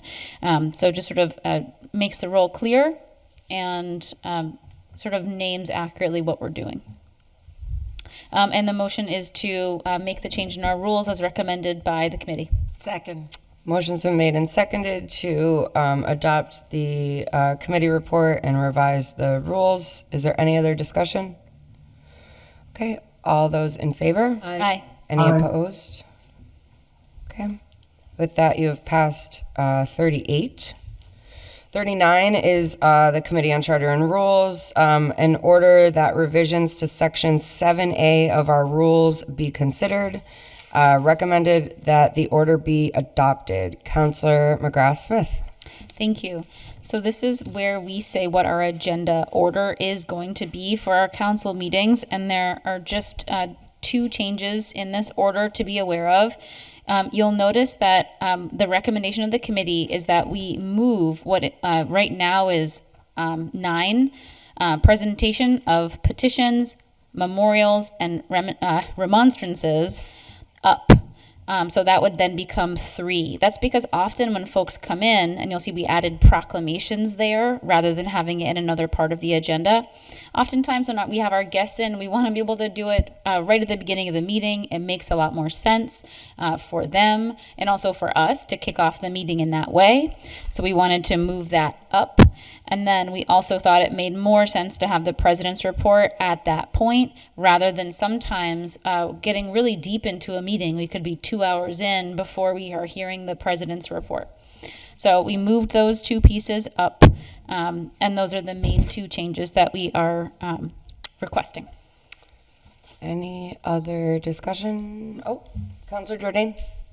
Yes, I'm fully in support of what's being proposed. I did want to just add, we forgot to say, God bless America, God bless the city of Holyoke and all its citizens, and God bless the city council tonight. So I just wanted to make sure we get that in the minutes. Thank you. I said city. There, I was going to say, I did hear some folks saying things, so thank you. I already said that. Yes, thank We you. tried. You didn't kick it off. Right. All right, anyone else? Okay, on the motion to adopt the rule changes to item 39, all those in favor? Aye. Any opposed? Okay. 40 is the Committee on Charter and Rules, to whom was referred an order that a new rule, 6H, be added to council rules. And this is any member of the council, upon being recognized by the president, may pose a question to be answered by the law department. Recommended that the order be adopted. Councilor McGrath-Smith. Thank you. Of course, sometimes in our rules, you will see, an issue has occurred, and then someone made a rule change in response to the issue. And this, for myself, was an order that I filed after we had a committee member, counselor ask a question, and the council did not give permission for the solicitor to respond. And I know it was a very specific context, and I think in the meeting we were able to air some of that context and understand the context of it. But I still felt like folks should be able to ask a question of the city solicitor if they wanted. Currently, we have to suspend our rules in order to do so. And so it requires a 2/3 majority. So the effect here was that it would change it from a 2/3 majority to any member of the council, upon being recognized by the president, may pose a question to be answered by the law department. This did not come out with unanimous support. It came out with 2 in support, 1 against. And we also talked about a possible compromise, although no motion was made in support of it in the committee meeting, that we could also change it to a majority vote instead of a 2/3 vote. So either one is more than open to, if that's more palatable to the body. But the idea is being able to have a question answered if you have it. Thank you. Thank you, Councilor. Councilor Bacon? Thank you, Madam President. I wish to speak in opposition to this order, pretty much for a couple of reasons. One, I don't think the body has ever unreasonably withheld the ability to hear from our law department during a city council meeting. But if we open it up so widely that anybody who wants to have an opinion about anything while we're in debate, that we're constantly bringing the law department into the debate, I think it's going to create confusion and complications in our debate, and be used to weight the debate, which I don't think is the best use of our legal counsel. And I'm not sure that I see it as an appropriate use either, because really our law department should not be entering debate. That's for the elected members of the body to do. And so I hope we rethink this, because we've been adopting some rules lately that then we're not even following. So I think at this point it might be good to take a pause and not be adding more rules till we make sure we're well grounded with the ones we've passed. Thank you. Thank you. I have Councilor Jordan and then Councilor Devine. I'm going to support the rule change. I think Councilor McGrath-Smith is filing it in the good spirit, so I'm going to support her in this. What I will say, I want to agree with Councilor Bacon, is the law department needs to be giving legal opinions, not making political arguments. For example, earlier this meeting, the council should sustain the veto of the mayor. That is not a legal opinion. That is a political argument. They're not supposed to be doing that. So that's the thing that is giving people concern about the fact that, is this going to be, the law department entering into the debate of the council? I have never seen the type of political arguments being made by the law department ever before this most recent term. So I would just say to the council, be careful about that. However, this rule, if done, is perfectly reasonable that Councilor McGrath Smith is proposing. But I would just say the council should just be careful that this is designed to give members legal guidance to help them so you do the right thing and you're informed to make your decisions, not to add a 14th member to the body. Thank you. Councilor Devine? Yeah, my question that night was to the chairman, so through the chair, my question was, if, say me, I wanted to be recognized by the president and pose a question to be answered by the law department, does everybody have to take a vote on that before I can ask that question? Then why are we changing it? So I'm kind of with Councilor Vacan on this. We've never had a problem asking the law department.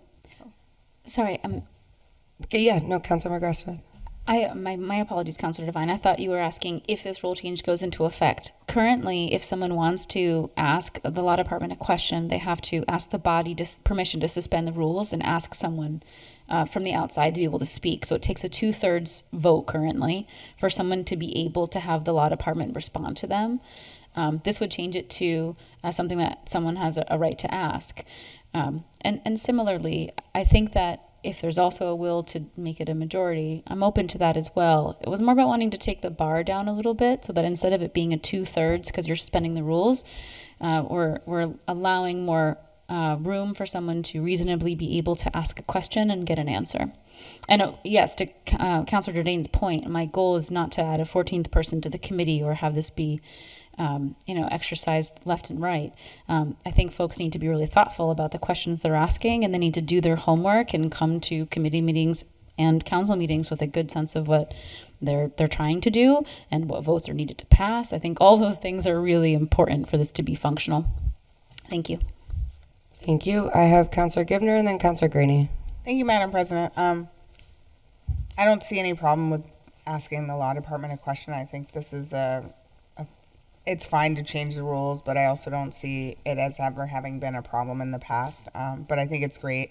I don't think it adds a 13th member to the council, but it seems perfectly reasonable to ask a city professional who is a salaried employee that taxpayers pay for their opinion on a matter that we're discussing. And I think that should go for any professional in the city. Thanks. Thank you. Councilor Greeny? Yeah, I've been on this council off and on for many years, and I've never had a problem with people in the council asking permission of the chair to recognize the attorney. So I don't see any really need for this change, so I'm going to vote against it. All right. On the motion, I think it makes sense to do a roll call vote instead of me trying to figure out if this is going to pass or not. So the clerk will call the roll. If you vote yes, you are voting to adopt the change proposed to 6H. Devine? Nope. Givner? Yes. Greeny? No. Jordane? Yes. McGrath Smith? Yes. Murphy Ramboletti? Yes. Ocasio? Yes. I. Rivera? Yes. J. Rivera? Yes. Sullivan? Yes. Bacon? No. Anderson Burgos? Yes. 9 yeas, 3 nays. Okay, with that, you have passed 40. 41 is the Committee on Charter and Rules, to whom was referred an order that the council rules be amended to ban outright all late filed orders, communications, and any other business of the council unless it is a matter of absolute urgency to the city and no member objects. recommended that the order be adopted. Councilor McGrath-Smith? Thank you. This came through from Councilor Jordan, and we had also looked at another version at one point from Councilor Bartley, which we gave complied with last time as we were working on this one and wanting to make sure that we had the language to bring forward to you. You can see that late files has been brought up a lot. I mentioned earlier, you can see in our rules when something's been a problem and then someone tries to make a rule to fix it. And you can tell that late files have been a problem because there's so many places in the rules where people have tried to add or amend or change it over time. So in the newest spirit of trying to get it right, what we have here is removing where it exists in Rule 4B, and you can see the initial language was quite long, and instead the new rule would be there will be no late filed orders added to the agenda unless they are a matter critical to the city and no member objects. To add a late file to the agenda, the maker of the order must contact the city clerk, city council assistant, and city council president. If the late file is not acted upon, it shall become a new order on the next regular agenda. And that also means, because of that last line, that we would also change something underneath the agenda, which is why it says current rule 7A, because we would be removing that section where right now we've been having a different section for late filed orders that appear later on another agenda. So that would be removed as well. So this came out with unanimous support. It included a number of different counselors who also weighed in alongside the committee. And the goal here is that we're raising the bar, that it has to be communicated clearly ahead of time to the city clerk, city council assistant, and the president, because right now sometimes it's getting to one but not another, and there can be some confusion or some folks who don't know it's coming. And then the other piece is that it now says, and no member objects. So someone could say, I don't believe that this is a matter critical to the city. And if they, deem that to be the case, then it will not go on the agenda. We also discussed the fact that because the council president has to be communicated to the council president, because again, it has to be no member objects. The council president could just say, this is not critical to the city. Okay, so again, the motion here is to adopt what's recommended here unanimously by the committee. Second. I have Councilor Graney, and then Councilor Jordan, and Councilor Bacon. Was your hand up? Okay. Councilor Graney. Yeah, I think that this order makes sense, and once again, I offered the term critical business, so obviously I'm in support of this. Thank you. Thank you. Councilor Jordan. Yeah, just briefly want to thank the committee for the great work, in particular the chair, and in particular Councilor Graney for coming up with some good language on this, and this was a really nice job by Charter and Rules. Thank you. Thank you. Councilor Bacon. I just would like to note that we will still all have to be conscious of the open meeting law notice requirements with the use of late files. Yes. Thank you. Thank you. Anyone else? All right. On the motion to adopt item 41, all those in favor? Aye. Aye. Any opposed? So moved. Let's see. Okay.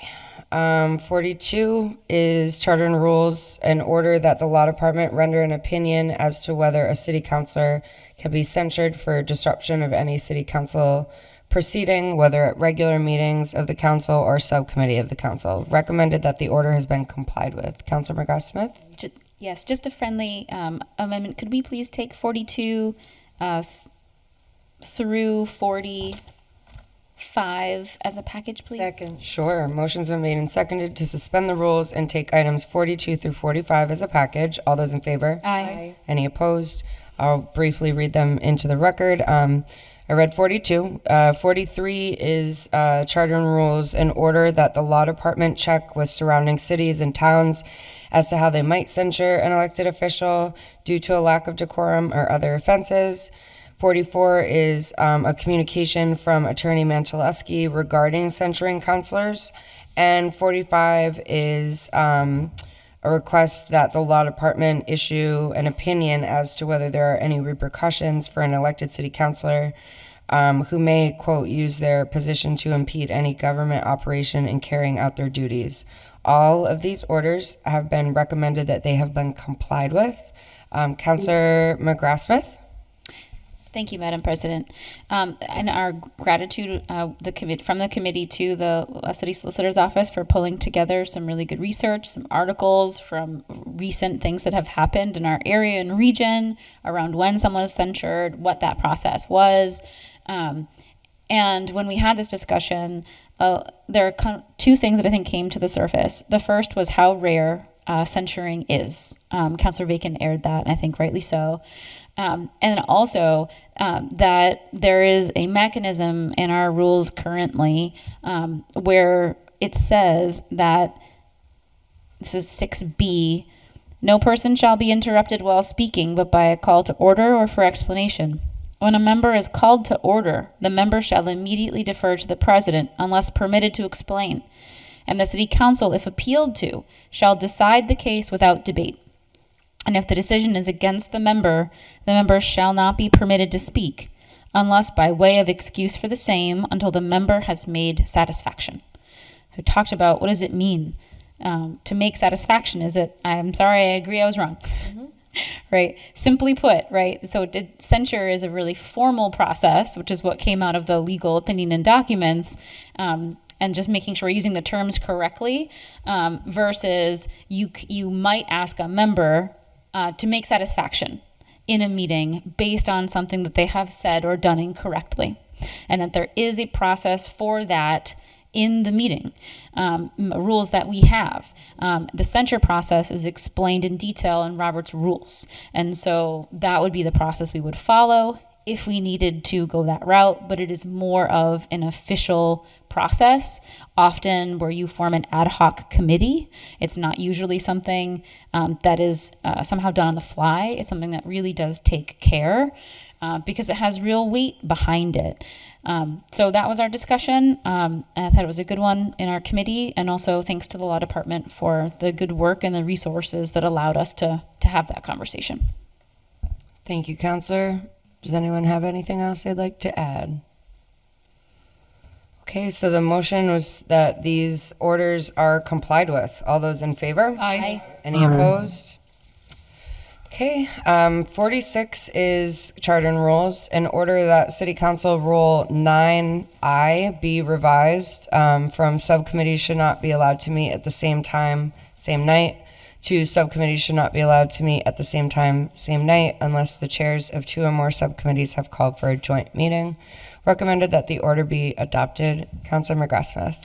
Thank you, Madam President. And that was my original proposal. I like to always start with a proposal because I think it gets us going in a conversation. But we ended up making some significant edits to it. So I just want to name that what's in the order itself is not what we then are bringing to you tonight.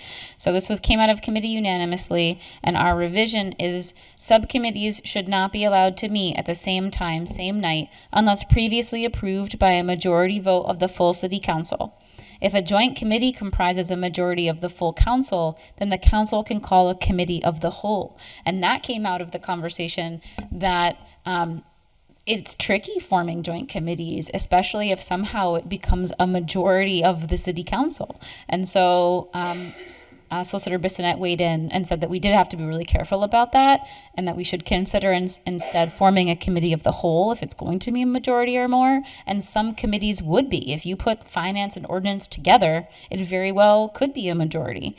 And so we added that in to the rules as a bit of a warning light. Make sure that when you're forming these committees that you're being thoughtful about the open meeting law violation piece, and making sure that we're not, creating a majority meeting together as a joint committee.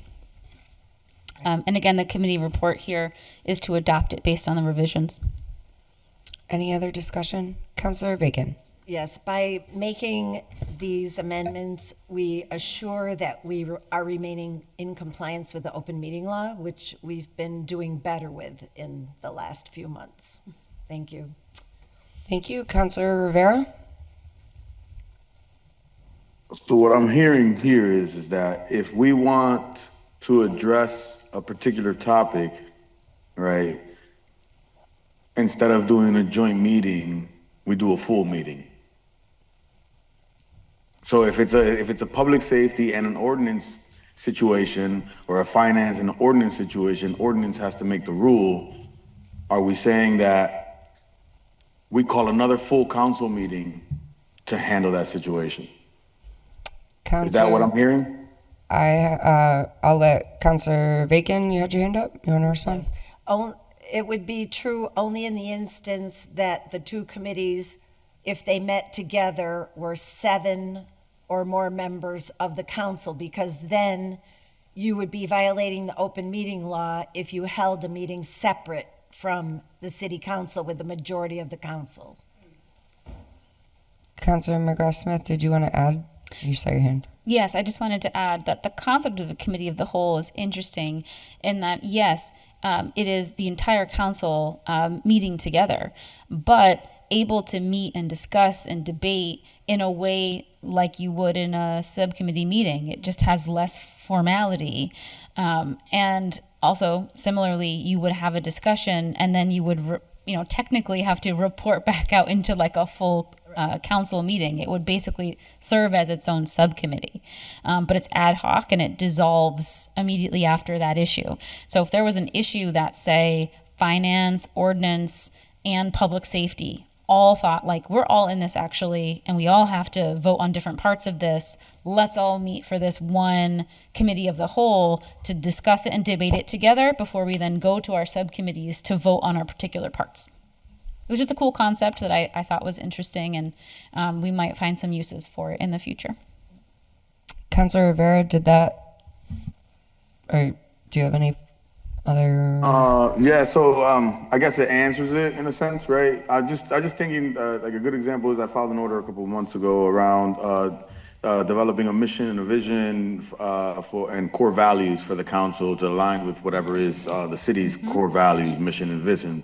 Something like that. That means that I would have to request that we call a full council meeting as as Councilor McGrath Smith mentioned, at a ad hoc meeting, so that we can all hash that out and create that. And because we have so many different people that have to opine and be a part of that particular thing. But all right, thank you. Okay, Councilor Givner. Thank you, Madam President. And I'm sorry I didn't attend the meeting where this was discussed, but so are we in violation of open meeting law every time there's more than 7 people in attendance at any subcommittee meeting? I guess I just don't see what the difference is between having a committee meeting, having a meeting of the whole versus a just very well attended subcommittee meeting. Councilor Bacon? So the difference would be that everybody would be participating in the meeting, making a recommendation to the body. Whereas when we're attending a committee meeting as a member of the council, we are not voting. We can ask questions of the committee, we can voice our opinion, but we are not voting and making a recommendation to the full council.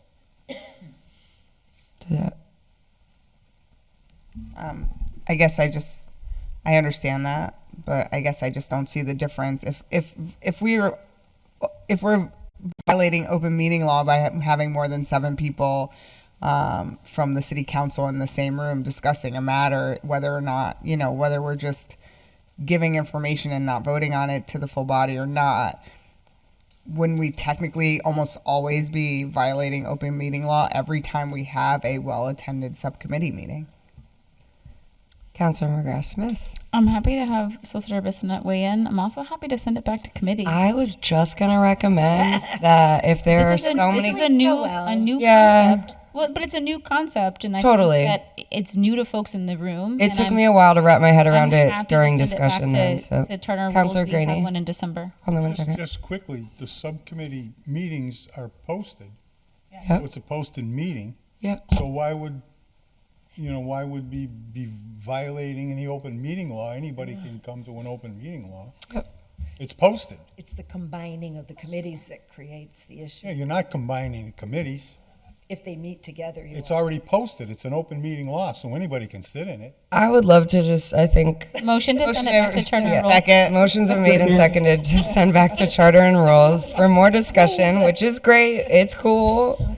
All those in favor? Aye. Any opposed? All right. Happy to. Okay. 47 is the Committee on Charter and Rules. referred an order that the city council discuss the city's long history of interpretation relative to section 22 of the charter, that a vote to pass the first and then a vote to pass the second reading are required before final passage may occur under the provisions of that section. Recommended that the order has been complied with. Councillor McGrath-Smith. Thank you. Yes, so this was originally sent to the committee, but then another companion order was acted on beforehand. So it's already been acted upon and conducted. So as a result, we just said that the order has been complied with. Okay. And just to clarify, Councillor the rules Bacon? that in our rules, new rules at this point, so that we're all Sure. clear. Let me look it up.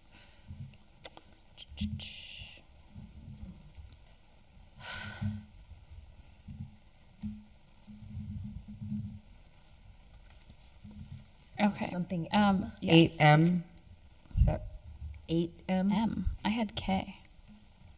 Was it 8M? Jeffrey has it pulled up. Sorry, I might have. When I pulled it up on my computer, I might have pulled up the older order from before we changed it. I think so. Yeah, that's. Is it now M, Jeffrey? Yeah. M? 8M. 8M. 8M. And that's on our first and second readings, passing financial orders. Yes. Thank you. Thank you. Any other discussion on the motion that the order has been complied with? All those in favor? Aye. Any opposed? All right, so moved. Motions, orders, and resolutions. Again, we don't need to debate it if it's going to committee. 48 was filed by Councilor Rivera, ordered that the ordinance for the Parking Advisory Committee be reviewed and updated based on discussion with PAC. The Ordinance? Yep. Sent to ordinance. All those in favor? Aye. Any opposed? 49 was filed by Councilor Jenny Rivera, ordered that the DPW install a handicap sign at 182 Lyman Street for Ricardo Oquendo. Ordinance? Sent to ordinance. All those in favor? Aye. Any opposed? We did 50. We did 51. 52 was filed by Councilor Devine, ordered that this be added to the zoning ordinance that addresses noise violation. Sent to Be sent to Send ordinance. to ordinance. All those in favor? Aye. And Any Madam opposed? President, if we Yeah. could take up 53, 54, 55, and 56 together, they're all going to finance. Okay. Second. Motion to suspend the rules and take 53 through 56 together as a package and send to finance. And pass the Abbreviated reading, first- please. And pass the first reading. And pass the first reading. And I will do an abbreviated version. We have, Let me just actually have you guys vote on suspending the rules and taking these as a package. So all those in favor? Aye. Any opposed? And I'm sorry, did you have something, Councilor Bacon? Well, I would just suggest if the motion has been made to pass the first reading, that it would have to be read completely. Okay. Sounds good. That's what I feel like I usually do. So 53 is a financial request filed by Councilor Devine, that the City Council accept the provisions of the Complete Streets Grant, Race Street, $285,631.88, no match, and authorizes the establishment of a fund or other method appropriate for the accounting of the receipts and expenditures of all resources associated with the administration of said grant, any city department of which has received grant funding by approval of the City Council pursuant to Massachusetts general laws or any other authorizing criteria, shall within a reasonable period of time, but no later than 60 days from the conclusion of said grant, generate a detailed report which outlines the planned outcomes with the documented actual results. Said report shall be submitted to the city clerk for addition to the City Council's next agenda. 54 is filed by Councilor Devine, ordered that in accordance with MGL Chapter 44, Section 53A, that the City Council accept the provisions of the Mass Preservation Project City Hall Stained Glass Windows Grant, $65,000, no match, and authorizes the establishment of a fund or other method appropriate for the accounting of the receipts and expenditures of all resources associated with the administration of grant. Any city department of which has received grant funding by the approval of City Council pursuant to Massachusetts general laws or any other authorizing criteria shall, within a reasonable period of time, but no later than 60 days from the conclusion of said grant, generate a detailed report which outlines the planned outcomes with the documented actual results. Said report shall be submitted to the city clerk for addition to the City Council's next agenda. 55 is ordered that in accordance with MGL Chapter 44, Section 53A, the City Council hereby accepts the provisions of the Executive Office of Energy and Environmental Affairs, Parkland Acquisitions and Renovations for Communities Grant, Scott Tower, $425,000, no match, and authorizes the establishment of a fund or other method appropriate for the accounting of the receipts and expenditures of all resources associated with the administration of said grant. Any city department of which has received grant funding by approval of the City Council pursuant to Massachusetts general laws or any other authorizing criteria shall, within a reasonable period of time, but no later than 60 days from the conclusion of said grant, generate a detailed report which outlines the planned outcomes with the documented actual results. Said report shall be submitted to City Clerk for addition to the City Council's next agenda. 56 is filed by Councilor Devine, ordered that in accordance with MGL Chapter 44, Section 53A, the City Council hereby accepts the provisions of the Mass DOT Center City Connector 3 project grant, $5,341,978.91, no match, and authorizes the establishment of a fund or other method appropriate for the accounting of the receipts and expenditures of all resources associated with the administration of said grant. Any city department of which has received grant funding by the approval of City Council pursuant to Massachusetts general laws or any other authorizing criteria shall, within a reasonable period of time, but no later than 60 days from the conclusion of said grant, generate a detailed report which outlines the planned outcomes for the documented actual results. Said report shall be submitted to the city clerk for the addition to the City Council's next agenda. And that was 56. Okay, send to finance and pass the first reading. All those in favor? Aye. Any opposed? And Madam President, Yes. on number 57, if we could pass that tonight, that's for injured on duty. Okay. A motion to pass the first reading. Second. Motion's been made and seconded to pass, to suspend the rules and vote and pass the first reading. 57 was filed by Councilor Devine. It's a transfer request of $9,830 from fire captain, lieutenant, firefighter to injured on duty. And the motion was to pass the first reading. All those in favor? Aye. Any opposed? Motion to pass second reading. Second. Motion to pass the second reading. The clerk will call the roll. If you vote yes, you're voting to adopt 57. Devine, Yes. Givner, Yes. Greeny, Yeah. Jordan, Yes. McGrath Smith, Yes. Murphy Ramboletti, Yes. Ocasio, Yes. I Rivera, Yes. Jay Rivera, Yes. Sullivan, Yes. Bacon, Yes. Anderson Burgos. Yes. Unanimous vote. Okay, with that, you have passed item 57.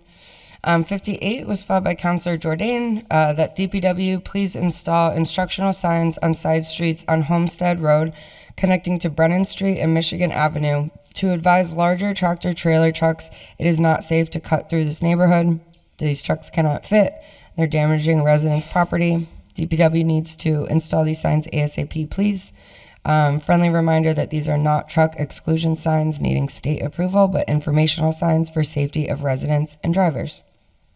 Be received and sent to the DPW. Is that Councilor Jordan? Yes, agree. I second that. Okay. And I would really request that they do this on the basis that there's a number of neighbors there that are very concerned. They have trucks going over their lawns. It's very dangerous. This is about protecting these drivers too. I think it's either their GPS or something is indicating to them that this is a shortcut or something's going on, and they're trying to traverse these very narrow streets. So someone's gonna get hurt at some point if this doesn't get fixed, so, thank you. Thank you. So refer to DPW. All those in favor? Aye. Any opposed? Okay, 59 was filed by Councilors Jordan and Bacon, ordered that the treasurer please appear before Finance Committee to explain how he is paying the city bills with no payments from the state and no cash transfer requests submitted to the council, that our auditor share any information provided to her office regarding any cash transfers to pay city payroll and bills. Finance? President of Finance. All those in favor? Aye. Any opposed? 60 is filed by Councilors Jordan and Bacon, that the Human Resources Department post the appointed treasurer position as soon as possible. Send to Human Resources and a copy to ordinance. Send to Human Resources with a copy to ordinance. Yes. All those in favor? Aye. Any opposed? Okay. 61 is also filed by Councilors Jordan and Bacon, that the Mayor Fund and DPW please install a new sidewalk on Homestead Avenue between Kane and Upland Roads, as well as fix a sidewalk in front of 55 Kane Road where tree roots have uplifted the sidewalk. Receive, adopt, and send to DPW and the mayor. Receive, adopt, and send to DPW and the mayor. All those in favor? Aye. Any opposed? 62 is a late file by myself so that we could get these in time for the Veterans Day. They are the proclamations presented for 2025 for Veteran of the Year, Citizen of the Year, and Public Safety Award and Business of the Year. Motion to. To suspend the rules and adopt? Motion's been made and seconded to suspend the rules and adopt. They're already done? Thank you. Thank you, Councilor Devine. All those in favor? Aye. Any opposed? The last one, it's probably not on your agenda because Councilor Bartley asked me to do this late file right before the meeting started, but it is, I would consider urgent. It's for that the DPW fix the pothole outside of 116 West Street as soon as possible. Motion to receive, adopt, and send to DPW. Motion to receive, adopt, Second. and send to DPW. All those in favor? Aye. Aye. Any opposed? Motion to adjourn? Second. Motion to adjourn right before 9. All those in favor? Aye. Aye. Any opposed? Thank you. Councilor Green.